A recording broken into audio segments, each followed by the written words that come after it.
il faut être de père et de mère congolaises. Vous avez posé la question, mais laissez maintenant répondre. Oui.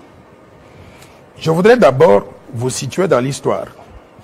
Nous avons connu des changements dans notre pays. Nous avons connu la période donc des Zaïre-Pays, sous le maréchal Mobutu. Nous avions la constitution de la République du Zaïre. Article 7 de la constitution de la République du Zaïre disait ceci. Ne peut être candidat à la présidence de la République du Zaïre que tout Zaïrois d'origine, virgule, c'est-à-dire né de père et de mère zaïrois. C'était ça l'histoire de la RDC. Les gens sont allés en Afrique du Sud sous l'effet de la manipulation. De père et de mère zaïrois. Merci. Continue. Ça, c'est la constitution de la République du Zaïre, article 7. Oui. Ils sont allés en Afrique du Sud. Les gens étaient naïfs. Les malins ont enlevé le mot né de père et de mère. Ils ont laissé nationalité congolais d'origine.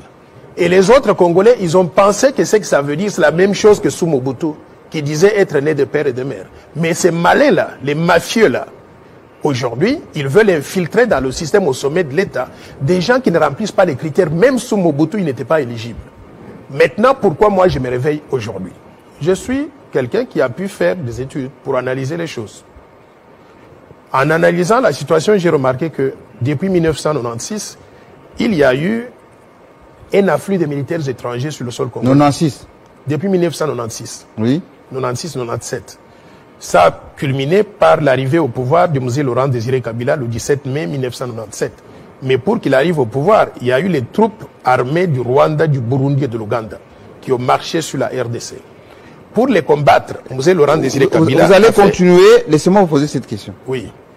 Depuis 1960, il y a eu combien de métissages en RDC? Non, je ne veux pas aller dans ça. Non. Laissez-moi je ne connais pas combien de métissages il y a eu. Si vous ne connaissez pas le nombre de métissages... Non, mais je vous dis simplement que... Attendez d'abord. Oui. J'ai dit, depuis 1960, il y a eu combien de métissages en République démocratique du Congo? Les Congolais qui sont partis en Belgique, aux États-Unis, se marier avec ces pays, ces gens-là, ramener les enfants ici. Combien? Je ne pourrais pas vous donner le nombre. Mais tous ces enfants-là... Il y en a eu quelques-uns. Non, mais laissez-moi... quelques-uns. Vous me posez la question de justifier ce que je propose. Attendez, Jean-Pierre Bemba, tous les métis qui sont au Congo ici, ils ne sont pas congolais? Mais, messieurs, vous m'avez posé la question pour que je vous explique. Tous les métis qui sont au Congo... Quand vous me laissez terminer ma présentation... Non, parce que vous êtes venus, vous allez seulement en 1996 ici. Moi, je parle de 1960. Vous pouvez me laisser maintenant parler? Oui. Ok. Et je vous ai dit que toutes ces armées... Vous connaissez Jean Bamanissa? Je ne veux pas aller individualiser. Je ne veux pas individualiser les choses. Laissez-moi d'abord la logique. Si vous ne pouvez pas me laisser, ça ne sert à rien que je sois ici. Continuez. Je vais vous dire une chose que depuis ce temps-là, il y a eu plusieurs militaires rwandais, ougandais qui sont venus ici. Pour les combattre, on a amené des gens qui sont venus d'où? Du Zimbabwe, de l'Angola, d'Afrique du Sud, la Namibie, des militaires. Et toutes ces armées étrangères, là, avec leurs militaires sur le sol congolais, ont été rejointes par qui? Les armées de tous les pays du monde, venues dans le cadre de la MONUC ou bien de la MONUSCO. Ces armées-là ont fait au passage plusieurs enfants avec des femmes congolaises ou avec des hommes congolais, parfois de gré ou de force, des viols ou pas. On estime, le chiffre n'est pas connu, mais on estime environ peut-être 5 millions d'enfants qui sont nés dans ces conditions-là. Ces enfants-là, nous les acceptons, ce sont nos frères. Ce sont nos enfants. Ils sont congolais. D'après la constitution congolaise, parce que pour être congolais, il faut être de père ou de mère. Et ils ont droit à tout. Maintenant, nous nous disons, parmi ces enfants, il y a eu aussi des enfants stratégiques. C'est-à-dire que c'est un pays où misait très loin. Vous vous rappelez que Bosco Tanganda régnait sur l'est de la RDC. Ils ont fait tellement d'enfants là-bas, en se disant, ces enfants, dans 30 ans, ils sont éligibles pour être président de la République. On va les utiliser pour réaliser ce que le Rwanda, l'Ouganda et d'autres pays n'ont pas pu réaliser par la force militaire. Nous allons infiltrer le sommet de l'État. C'est ainsi que moi, j'ai vu ce danger à venir. Je me dis, si nous ne le faisons pas, on va avoir au sommet de l'État des gens qui ne sont pas 100% loyaux à la République démocratique du Congo. Et s'ils ne sont pas loyaux, en ce moment-là, ils vont infiltrer la RDC, basculer la RDC sous le contrôle du Rwanda, de l'Ouganda ou de notre pays. Non. En ce moment-là, nous sommes foutus. Pourquoi? Parce qu'ils vont balkaniser la RDC, ou bien ils vont mettre... Je vous ai dit tout à l'heure que je suis formé dans les meilleures universités de la planète. qui prend les décisions dans un pays? C'est le président ou c'est l'organisation, le système? Tout le monde prend des décisions. Le président, c'est une personnalité importante dans un pays. Qui prend et si vous avez un président qui est traître au sommet de l'État, il va trahir la RDC. Nous avons vécu ça avec le bradage des ressources naturelles. Si on avait des présidents nationalistes, on ne serait pas arrivé à ça. Noël Tchani, les ministres, les directeurs généraux, les secrétaires généraux, les universitaires, les spécialistes. Aujourd'hui, le Congo, économiquement, est contrôlé par qui? Aujourd'hui. Moi, je pense que, Jean-Marie, pour que nous puissions avancer... Non, on est en train d'avancer, c'est votre concept. Non. Moi, je n'ai pas terminé la présentation de mon idée. C'est votre concept. Ma proposition, vous ne l'avez pas encore entendue. Non, j'ai dit, vous dites, finir. Pas d'étrangers à la tête du pays. Je n'ai pas fini ça. Ce n'est pas ça que j'ai dit simplement. J'ai dit que tous les Congolais... Alors, laissez-moi vous poser des questions. Non, laissez-moi d'abord finir ma présentation. Je vais maintenant vous donner... Non, laissez-moi finir ma présentation. Vous m'empêchez de dire aux compatriotes de quoi il s'agit.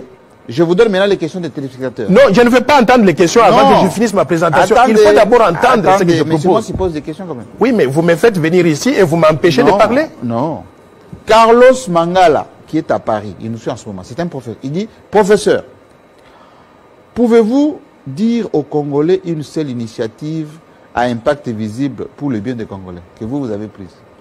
Je vais vous donner... À part ce concept de... Je vais vous dire maintenant une seule initiative à impact visible pour les Congolais. Oui. Chers compatriotes qui se trouvent à Paris, il faut d'abord qu'ils viennent au Congo, il va savoir ce que j'ai fait. Mais je vous informe qu'en 1997, ce pays avait une monnaie qu'on appelait le Zaïre monnaie. J'ai été appelé par Mzee Laurent Désiré Kabila. Et il m'a dit, aidez votre pays à se doter d'une monnaie crédible. Mzee Laurent Désiré, vous connaissez? Et bien sûr, il m'a appelé. Il vous a appelé, Mzee? Il m'a appelé chez moi, à Washington. Ah bon? Il avait votre téléphone? Bon, un chef d'État qui veut savoir où se trouve un Congolais. Alors, Mzee vous avez fait venir et puis? Il m'a fait venir et il m'a dit, aidez votre pays à avoir une monnaie crédible. Vous savez quoi? On a mis en place un comité de réforme de la monnaie. J'ai co-présidé le comité de réforme de la monnaie. Nous avons conçu le franc congolais en remplacement du Zaïre monnaie. Mais bien sûr que oui. Avec Jean-Claude Massango. Jean-Claude Massango est venu après qu'on ait conçu la monnaie. Il ne faisait pas partie de l'équipe de Jean-Claude Massango. Laissez-moi finir, messieurs. Il va vous intenter un procès. Hein? Qu'il aille, moi je vais l'intenter de procès parce qu'il réclame des choses qu'il n'a pas faites. Vous dites que vous avez participé à la mise en place du franc congolais. Mais messieurs, laissez-moi finir. Oui. Vous ne voulez pas que je puisse finir? Oui, finissez. Ok. On a conçu le franc congolais. Et je vous informe que c'est moi, Noël Tchani, que vous voyez devant vous, qui est convaincu personnellement, pas assisté d'autres personnes, qui est convaincu Mzee Laurent Désiré Kabila. C'était où? Au Palais de la Nation. Je l'ai convaincu. Laissez-moi finir, s'il vous plaît. Oui. Je l'ai convaincu à ne pas mettre ses photos sur les billets de banque. C'est pour ça que nous avons le franc congolais qui n'a pas la photo du président de la République. C'est vous qui avez dit à vous ne mettez pas. C'est moi qui voyais et je voudrais vous donner quelques références. S'il vous plaît, appelez le ministre des Finances de l'époque, Maompanga Monananga. Il devait être avec moi à la réunion, il avait choisi de ne pas être parce qu'il était appelé à autre chose. Je suis resté seul me débattre pour convaincre M. Laurent Désiré Kabila à ne pas mettre ses photos sur les billets de banque. Et je lui ai dit qu'une monnaie crédible, ce n'est pas celle où il y a le président en poste qui met ses photos partout. Et je lui ai donné l'exemple de Mobutu. Regardez, il avait ses photos partout. Il avait même mis sa photo sur le bâtiment de la Banque centrale. Mais il est parti, on l'a chassé du pays. Si vous voulez être populaire, faites le contraire de ce que Mobutu a fait. C'est Noël Tchani qui est l'auteur donc de cela. Je suis le véritable père du franc congolais, messieurs. Maintenant, deuxième exemple. Je veux que vous puissiez savoir aussi. Mzee Laurent Désiré Kabila venait de mettre un conseil d'administration de la Banque centrale. Le conseil d'administration incluait qui? Il y avait 12 membres du conseil d'administration, parmi lesquels 7 ministres en poste. Maompanga Monananga, Pierre-Victor Mpoye, Étienne Richard Mbaya, Badimani Moulumba, Thomas Kanza et j'en passe. Ils étaient 7. Je suis Noël Tchani. J'arrive, laissez-moi finir. Noël Tchani. Mais c'est pas vous, Noël Tchani. C'est moi. Je vais vous dire, attendez. C'est moi. Attendez, c'est pas vous, Noël Tchani, ici, qui dénigrez Mzee tous les jours, qui dénigrez la révolution. Je n'ai jamais. Attendez. S'il vous plaît, ce n'est pas vous qui dénigrez Mzee tous les jours, qui insultez son fils, qui dites que depuis vous voyez comment vous sautez l'arrivée de l'AFDEL, les Kabila, ils n'ont rien fait. Vous voyez comment vous sautez de coq à l'âne. Mais je vous dis les choses que j'ai faites. Vous m'avez demandé ce que maintenant, vous reconnaissez les biens de Mzee. Je vous ai dit que ça sont les biens de Mzee. Je vous ai dit que ça, ce sont des choses que j'ai conseillées à Mzee et il les a fait. En fait, ce sont mes biens. Ah bon, vous avez compris? Mais oui. Oui, non, il est le président de la République, c'est moi qui donne le conseil. Et vous savez ce que Mzee m'avait dit? Tous vos frères là, ils parlaient des ministres. Quand ils viennent ici, Ils me disent, oui, mettez vos photos partout. La photo doit regarder à droite ou à gauche ou économie socialiste du marché consort. Vous êtes la seule personne à me dire la vérité. Donc, je vais le faire. Et quand j'ai annoncé cela au niveau de la Banque centrale, tout le monde avait applaudi.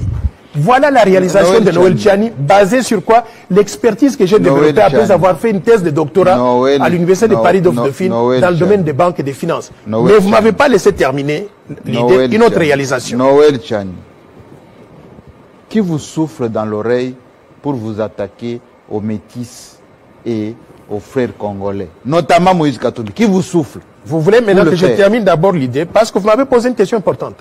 La deuxième réalisation, j'ai convaincu M. Laurent. Attendez, les héritiers de M. sont là. Hein. Non, je vais Ils vont vous contredire alors terriblement. Ils peuvent, qu'ils sortent tous, je les attends ici.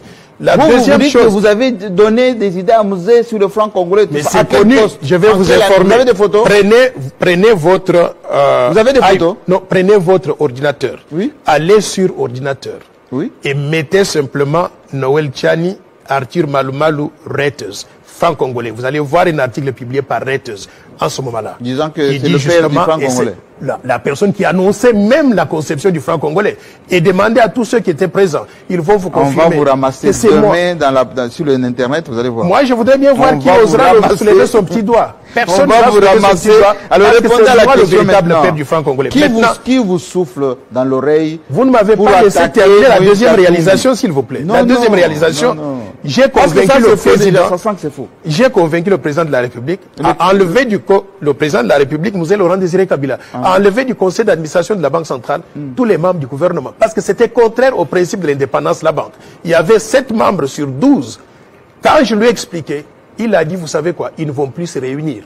Les ministres étaient très fâchés contre moi en me disant, nous nous réunissons chaque semaine. Mais sur mon plateau, vous dites des choses comme ça. Mais bien sûr, c'est la vérité. Vous pensez que moi, je suis un petit garçon venu ici raconter n'importe quoi? On va vous ramasser demain. Je voudrais bien les voir. Répondez à la question maintenant. Ça, ce sont des deux réalisations très importantes pour mon pays. Vous savez pourquoi je le faisais? En prenant tous les risques d'être impopulaire. Vous avez dit que les cabinets parce que l'intérêt de mon pays était en jeu. Et j'ai toujours fait ce qui était dans l'intérêt de mon pays. Maintenant, posez la question. La question est, qui vous souffle pour que vous vous attaquez à Moïse Katumbi, à tous les métis du Congo? Les gens qui parlent comme ça, ce sont des illettrés qui ne comprennent pas quand on fait la distinction entre un intérêt général et un intérêt privé. Moi, je ne suis pas là pour défendre. Vous avez fait de Katumbi? Vous m'avez posé une question. Est-ce que vous me laissez parler? Répondez. Les gens qui réfléchissent comme ça... Vous avez peur de Katumbi? Les gens qui réfléchissent... Regardez, il est là. Vous savez quoi? C'est moi qui l'ai présenté à Étienne Tshisekedi. Il ne voulait pas le recevoir. Ah bon? Il est venu à Bruxelles. Je l'ai rencontré chez lui dans son appartement. Vous avez tout fait, hein? Mais laissez-moi finir parce que vous me posez la question. Vous pensez que je suis né de la dernière pluie. Il m'a demandé d'organiser la rencontre avec Étienne Tshisekedi qui ne voulait pas le voir. Il était encore donc dans le G7. Je suis allé et il y a des témoins pour ça. Louis Michel à Bruxelles, il est au courant de ça. Salomon Kalondela, qui est avec lui, son conseiller, il était au courant de ça. Je suis allé, j'ai appelé le vieux. Je lui ai dit, il était en convalescence à ce moment-là. Je lui ai dit, il y a Moïse Katumbi qui est ici, qui souhaiterait donc vous rencontrer. Non, je ne vais pas le voir. C'est la Kabylie. Je lui ai dit, s'il vous plaît, il a des choses peut-être sur lesquelles on peut travailler ensemble. Je vous demande l'indulgence. Recevez-le, écoutez-le d'abord. Et vous savez quoi? J'ai voyagé aux États-Unis de Bruxelles le jour suivant. J'ai appelé le fils de Dr Étienne Tshisekedi, le frère du président Félix Antoine Tshisekedi. Il s'appelle Roger. Il est vivant, vous pouvez l'appeler. Je lui ai dit, s'il vous plaît, venez.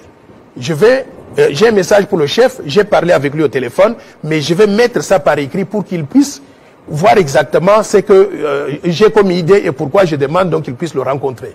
Roger est venu à mon hôtel, c'était l'hôtel Zoom à Bruxelles. J'ai pris la lettre, je lui ai donné, il a donné à son papa et moi j'ai pris l'avion, je suis allé à Bruxelles. C'est comme ça qu'il a été reçu. C'est vous qui avez introduit Moïse Katumbi chez C'est moi qui ai donc vous avez plus de relations que Katebe Katoto, plus de relations. Je ne connais pas les relations qu'ils ont, mais je vous dis moi ce qu'il m'avait demandé. Mais Moïse Katumbi était déjà grand leader. Il était déjà en contact avec toute la famille Tshisekedi, il était en contact avec le fils de Tshisekedi. Il y a eu quand même un début. Il y a eu un début. Ah, ok, il y a eu un début. Demandez-lui, je peux vous envoyer la photo qu'on a prise. Est-ce que Moïse Katumbi vous connaît? Je vais vous envoyer la photo qu'on a prise ensemble, lui et moi, dans son appartement ce jour-là. Je vais vous envoyer ça. Si vous voulez ce soir-là, je vous l'envoie. Pourquoi vous êtes contre lui aujourd'hui? Mais je vous ai dit que je suis contre lui. Oui. Quand on fait une loi pour un pays, on ne vise pas un individu. Qui vous envoie pour vous attaquer à Katoum? Mais monsieur, vous me posez des questions dans tous les sens. Allez-y. Je vous ai dit encore une fois de plus, j'ai vu l'intérêt de mon pays. Si l'intérêt de mon pays, pour qu'il soit préservé, il faut qu'on fasse une loi. Cette loi, elle est impersonnelle. Il n'y a personne qui est visé. Ce qu'ils sont en train de faire là, ça montre très clairement qu'ils ne visent pas l'intérêt général. Moi, je vois l'intérêt général. Je vois que la souveraineté du pays est en danger. Pour la protéger, nous devons verrouiller l'accès à ces fonctions-là. Est-ce que moi, je vous ai parlé de métis ici? Mais ceux qui sont peines de père et de mère, qui n'ont pas de père. Vous savez qu'en Côte d'Ivoire, ça crée beaucoup de problèmes. Je vais vous dire une chose. Vous m'avez dit, avant que je vienne ici, oui. Vous m'avez dit que vous avez des enfants avec une femme du Congo-Brazzaville, oui. Du Cameroun, oui. D'un autre pays encore africain. Ces enfants-là, ce sont des métis dans le sens dont vous définissez. Et qui sont congolais. Mais ce sont des Congolais. Ils doivent être pleinement congolais parce que leur papa est congolais. Je voudrais vous dire deux exemples. Comme Sarkozy. Laissez-moi maintenant vous donner deux exemples pour illustrer mon propos. Parce que vous voulez m'embrouiller et on ne va pas avancer. Obama.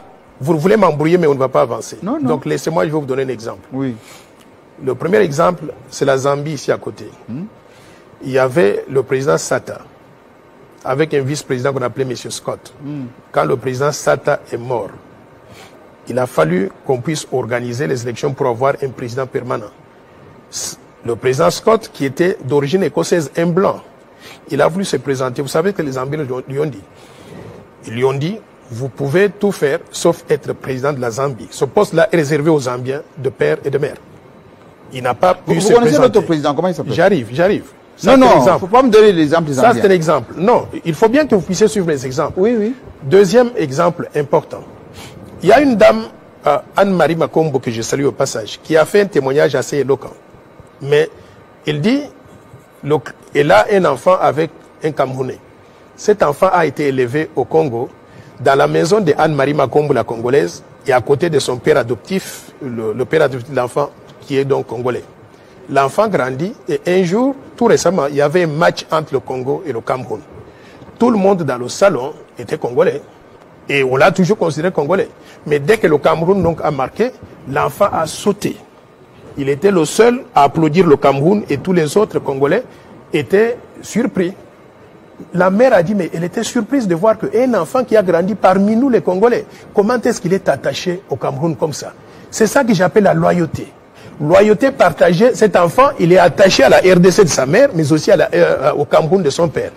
Au niveau de la présidence de la République, si cela arrivait, ça peut être fatal pour un pays. Nous voulons nous assurer que les Congolais, de père et de mère ou de mères, puissent faire tout, sauf dans ces niveaux de souveraineté-là, où ils doivent avoir la loyauté 100% à l'égard de la RDC. Pas de loyauté partagée. Vous connaissez notre président de la République? Oui. Lorsqu'il y a eu les débats ici sur des pères et des mères, in extenso, le son existe.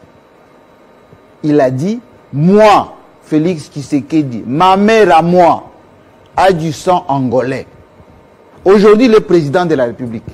Donc, avec votre loi là, Félix Tshisekedi ne peut pas être président de ce pays. Ça, c'est faux. Maman Marthe, elle est kassaïenne.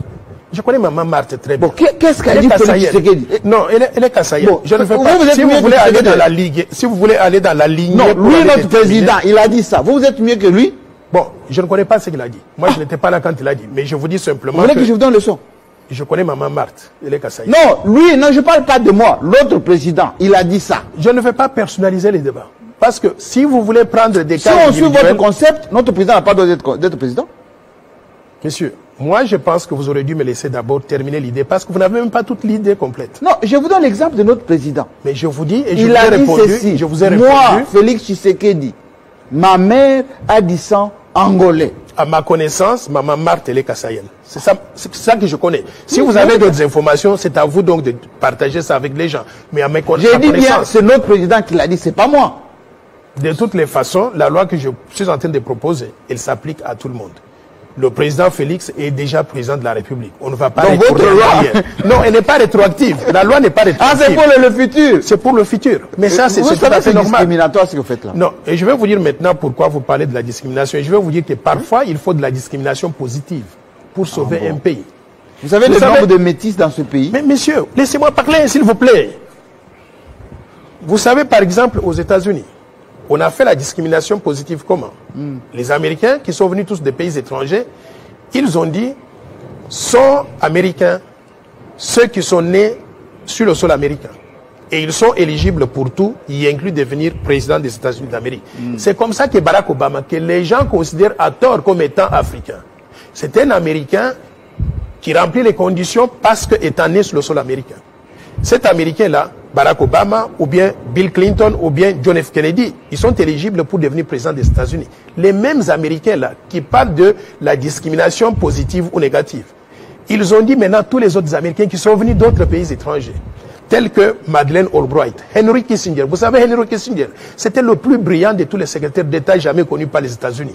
Mais au-delà de cela, Arnold Schwarzenegger, qui sont venus donc de l'extérieur. Ces gens-là ne sont pas éligibles pour devenir président des États-Unis. Ils peuvent tout faire, sauf devenir président des États-Unis. Si chez eux, on a exclu près de 75 millions d'Américains dans ces conditions, vous avez la phobie des Rwandais. Vous croyez qu'ici, nous devons, ici... Noël Chani, vous avez la phobie des Rwandais. La phobie des Rwandais. Oui. Mais quel est le Congolais qui n'a pas la phobie des Rwandais? Vous voulez que le Rwandais donc vienne nous diriger aujourd'hui? Je suis comme tous les autres Congolais et c'est ça qui prouve que je suis véritablement Congolais. Les Rwandais nous ont causé beaucoup de torts. Si vous ne voyez pas ça, vous êtes aveugle. Les Congolais ne veulent pas qu'un Rwandais, 50%... Regarde, je vous donne un exemple. Vous avez connu James Kabarebe. Moussé Laurent Désiré Kabila nous l'amène ici, nous dit que c'est un Congolais. On le met chef d'état-major de l'armée. Il connaît tous les secrets. Il connaît tous les secrets. Vous commencez à parler du mal de Moussé maintenant. C'est pas le mal, c'est la vérité. Vous avez fait créer la... Laissez-moi finir. Il connaît tous les secrets militaires. Qu'est-ce qui arrive? Lui et Moussé ne s'entendent pas. On les chasse, ils rentrent au Rwanda. Et vous savez, comme il connaissait tous les secrets militaires, premier acte, il prend l'avion plein de militaires rwandais. On prend Kitona, la base de Kitona. On confisque le barrage d'Inga, on coupe l'électricité à Kinshasa. C'est ça l'infiltration de l'État. Nous voulons éviter ça. Noël Chani. Les Congo, est-ce que le Congo appartient aux Kassaïens? Je vous ai dit que le Congo appartient aux Kassaïens. Nous sommes 105 millions d'habitants. Les 105 millions d'habitants, je les considère tous les mêmes. Kassaïens, lingalophones, kikongophones, swahiliphones. Nous sommes tous les mêmes. Pourquoi il n'y a que les Kassaïens qui peuvent développer des thèses comme ça? Mais, mon cher ami, moi je suis choqué que vous puissiez voir les choses en ces termes-là. Moi, je ne vois pas les choses en termes de tribus. Je suis un véritable nationaliste. La loi que je propose là... On connaît un pasteur qui parlait comme ça, comme vous, un pasteur. On ne citerait pas son nom, tout le monde l'a compris. Mon cher, moi je suis déçu. Vous développez le mécanisme comme ça. Aujourd'hui, le partenaire... Je suis déçu. Attendez. Je suis déçu que vous parliez comme ça. Attendez, le partenaire du président ont été... Il ne reste pas beaucoup de temps. Ont été Vital Kamerhe, Joseph Kabila, Moïse Katumbi, Jean-Pierre Bemba. Si déjà, vous les Kassaïens, vous faites fâcher le président de tous ses partenaires, avec qui Félix Tshisekedi va travailler. Mais en quoi ce que je fais engage le président ou bien fâche les partenaires de Félix? Parce que la loi que je propose là, non, je vais vous dire quoi. Oui. La loi que je propose là, oui, elle va protéger la souveraineté nationale. Vous savez, la souveraineté nationale... Non, laissez-moi finir. Oui. La souveraineté nationale, elle est applicable à qui? À tous les Congolais, sans exception. Il n'y a aucun Congolais qui aimerait que son pays soit dirigé par un moitié Congolais et moitié Rwandais. Aucun Congolais. Tous les Congolais, les vrais Congolais, ils sont d'accord avec moi. Il faut regarder les réseaux sociaux. Est-ce que vous ne vous rendez pas compte que, en faisant ce que vous faites ici, vous allez faire haïr les Kassaïens de toutes les tribus du Congo? Mais vous savez quoi? Je suis adoré maintenant par tout le monde, par tous les Congolais.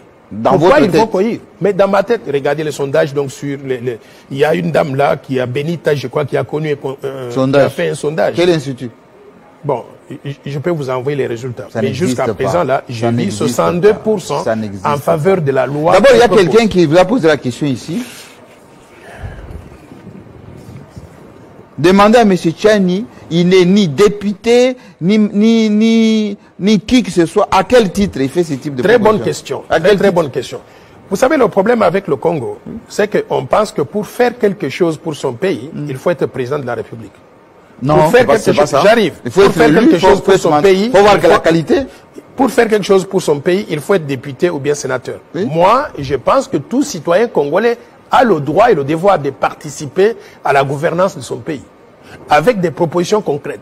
Quand je vois des choses qui ne marchent pas, j'ai fait ça sur votre télévision ici. On voulait construire le pont entre Kinshasa et Brazzaville. Je suis intervenu sur Télé 50 avec Kilolo, le journaliste Kilolo, pour dire, si on construit ce pont-là aujourd'hui, on va mettre en faillite le port de Matadi et de Boma. Vous étiez le premier à faire ça. Et on va empêcher... Les gens du Bas-Congo manifestent depuis. Hein. J'étais l'un des premiers et j'ai été appelé par les gens du Bas-Congo. Non. Mon cher, je voudrais que vous appeliez professeur. Ça fait longtemps que les gens du Bas-Congo ont développé ça depuis longtemps. Arrêtez de vous... Oui, laissez-moi. Quand j'ai parlé de cette façon-là, beaucoup de gens ont suivi. Et par conséquent, on a retardé la construction du pont à plus tard. C'était quoi ma contribution en tant que citoyen congolais? Donc, dans tous les domaines, je peux intervenir. J'ai fait la proposition du plan Marshall. Vous veniez de me demander tout à l'heure, le plan Marshall, c'est quoi?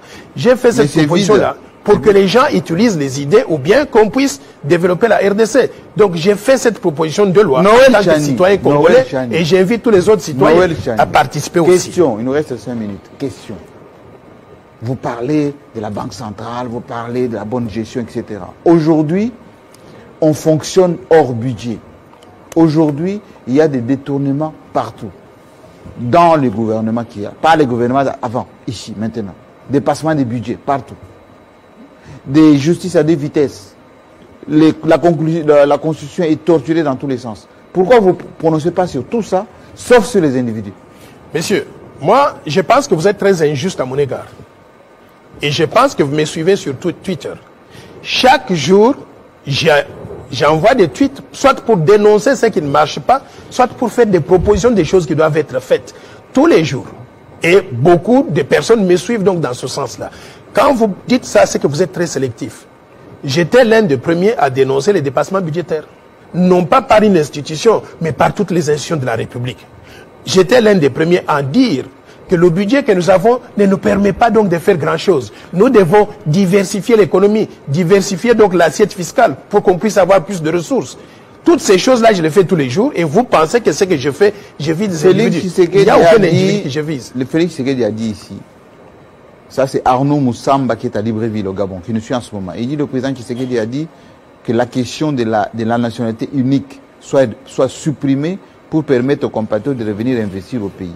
Vous savez, c'est ça la deuxième portion de la proposition que j'ai faite. Vous ne me laissez pas parler. C'est pour cela que les gens ne sont pas au courant de ce que je propose. À part verrouiller l'accès, non pas simplement à la présidence de la République, à la présidence du Sénat, mais aussi à ce que j'appelle les chefs de corps, c'est-à-dire présidence de l'Assemblée nationale, la direction générale de la migration, l'Agence nationale des renseignements, les ministères régaliens, c'est-à-dire la défense, l'intérieur, la justice, les affaires étrangères, les finances. À part ces choses-là, l'armée et la police, à part ces choses-là, je propose qu'on adopte le principe de l'irrévocabilité de la nationalité congolaise. C'est-à-dire que on est né congolais, on vit congolais, on meurt congolais, on est enterré congolais. Vous pouvez dire tout ce que vous voulez. Quand les gens vont à l'étranger, ils obtiennent des nationalités étrangères. Ce sont ce que j'appelle moi des papiers, des nationalités de convenance pour être en mesure de travailler dans ces pays-là. Mais ils sont foncièrement congolais. Donc je veux qu'on adopte ce principe-là. Donc vous voulez qu'aucun Congolais n'épouse une femme étrangère? Je n'ai pas dit ça. Vous m'attribuez des choses que je n'ai pas dit. Oui, mais leurs enfants, ils vont avoir droit à quoi? S'ils ne peuvent pas aspirer à devenir président de leur pays, aspirer à devenir président du Sénat, aspirer à devenir chef de la police. Laissez-moi finir d'abord l'idée que j'avais. Donc je disais l'irrévocabilité de la nationalité congolaise. Maintenant, donc c'est le principe de la double nationalité ou multinationalité comme disent les Congolais, sauf avec les pays voisins. Pourquoi? Parce que nous avons connu une histoire, l'histoire donc d'occupation. C'est-à-dire qu'on n'a pas encore établi un climat de confiance entre nous et certains voisins. Il faut exclure la double nationalité avec ces pays-là jusqu'à ce qu'un jour, on se sente à l'aise et qu'on se dise que nous sommes vraiment des frères. En ce moment-là, on pourra revoir ce principe. Donc ça, c'est la proposition donc, que j'ai faite. Maintenant, vous me demandez si je ne veux pas que les Congolais épousent des femmes étrangères. Je ne peux pas entrer dans le domaine de l'amour. Si vous aimez une femme étrangère, vous l'épousez. Mais vous devez aussi connaître la loi de votre pays. Cet enfant peut tout faire. Ce n'est pas n'importe qui devient président. Sauf devenir chef de la police. Non. Sauf devenir des finances. Ce n'est pas sauf devenir même gouverneur de la ville. Ce n'est pas n'importe qui va aspirer à devenir président de la République. Vous avez étendu ça maintenant aux finances, à la police, au renseignement. Ils peuvent tout devenir. Ils peuvent tout devenir. C'est-à-dire, ils peuvent être professeurs d'université. Ils peuvent être médecins. Sauf chef de la police. Des hommes d'affaires. Ils peuvent être présidents des clubs de football. Ils peuvent être comme la fille. Ils peuvent être comme la fille allemande qui est allée donc gagner la médaille pour au nom de la RDC. Elle est allemande. Elle est la nôtre. On l'accepte.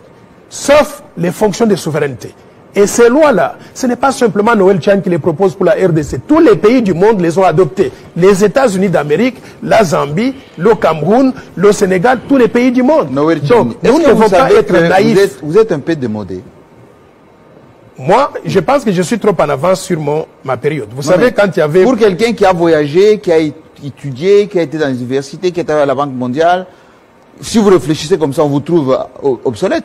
Mais sincèrement, vous savez quoi? Oui. Vous êtes manipulé par quelques personnes qui visent leur intérêt personnel. Qui? Mais quand vous regardez... Non, toute votre interview ici, vous parlez donc des intérêts d'un individu ou de deux individus. Mais qui? Ce que je propose là, tous les Congolais sont derrière moi.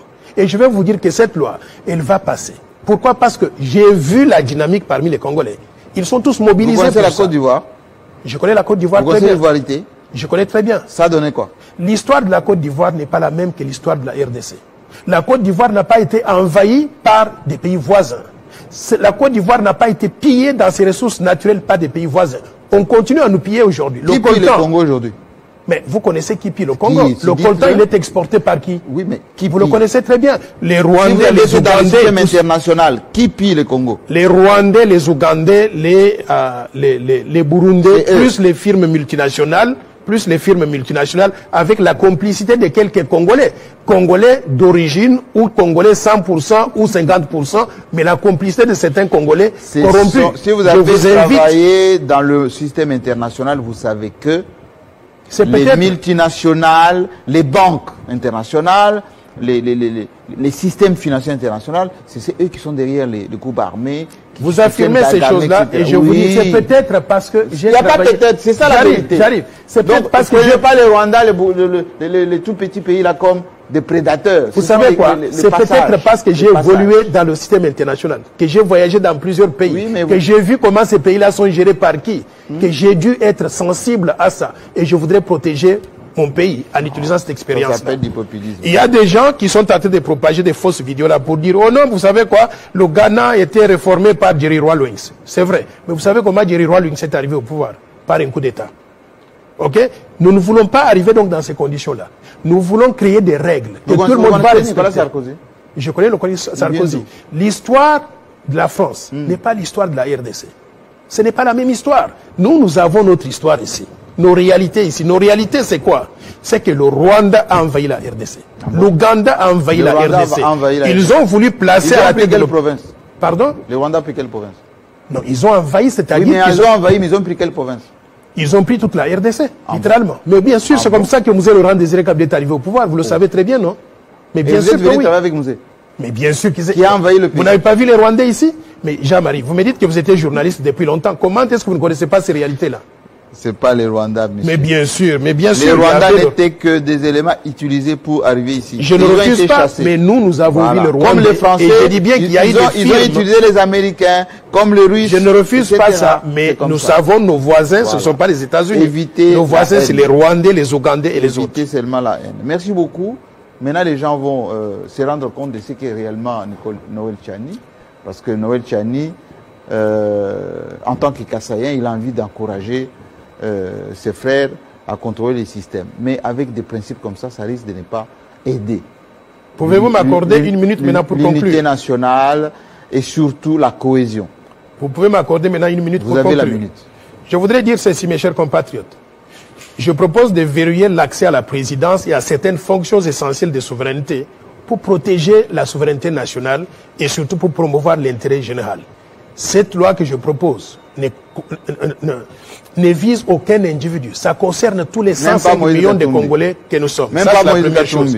Mais le deuxième aspect que je voudrais proposer, c'est pour éviter donc cette infiltration au sommet de l'État. Nous voulons avoir à ce niveau-là de responsabilité des gens qui sont 100% loyaux à la République démocratique du Congo et qui ne vont pas hésiter à prendre des décisions en notre faveur.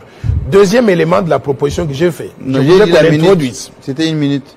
Je voudrais qu'on introduise le principe donc de l'irrévocabilité de la nationalité congolaise. On est né congolais, on reste congolais jusqu'à la mort. Si vous optez pour la nationalité étrangère, c'est votre affaire. Mais nous vous reconnaissons en tant que Congolais. Mais nous allons exclure, dans ma proposition, la double nationalité avec les pays voisins à cause de l'histoire récente que nous avons connue. Je vous invite tous, mesdames et messieurs, à réaliser que je ne suis qu'un bon samaritain. Je voudrais sauver la République. d'une infiltration au sommet de l'État. Et je voudrais vous remercier de soutenir cette proposition qui est salutaire pour notre pays. Merci beaucoup. Noël Tchani, commencez d'abord à faire élire. Hein, comme député, et là peut-être vous avez. Je n'ai pas besoin, je suis plus débattre de ces choses à l'Assemblée. Je suis très important. La loi que je propose se trouve maintenant à la table de l'Assemblée nationale. Qualité pour le faire. Merci. Mais je suis citoyen congolais. Et vous allez suivre cette émission très régulièrement et vous tirez votre propre conclusion parce qu'ici on laisse la parole à tout le monde et au contenu, c'est toi d'analyser vous-même ce que l'invité a pu dérouler aujourd'hui. À très bientôt, avec grand plaisir. Allô? Ah, pour notre tinda 100, intérêt n'en combien? Hein? Combien? Nini? Oh, yo sakana makamba intérêt. Oh, j'ai n'a tinda 100. Yo quel intérêt pour pourcentage? Non, j'ai n'ango c'est 100 ans. Hein? Beta télécharger na portable na yo. Ouais. Télécharger tap sound. TAP sound. Quand on télécharge ngo au mona et puis miseli yo. Allez, au côté ma coordonnée bancaire na yo, au tindi sans intérêt. Vous avez une carte bancaire. Côté ma coordonnée na yo, malamoko. Congolais t'a sauvé. Au Congo comme intérêt. Au Sanabo, intérêt. Ah! J'ai, n'a-t-il 100 intérêt? N'a foutu ma frère. Au moins, Congolais n'a que 20 sango.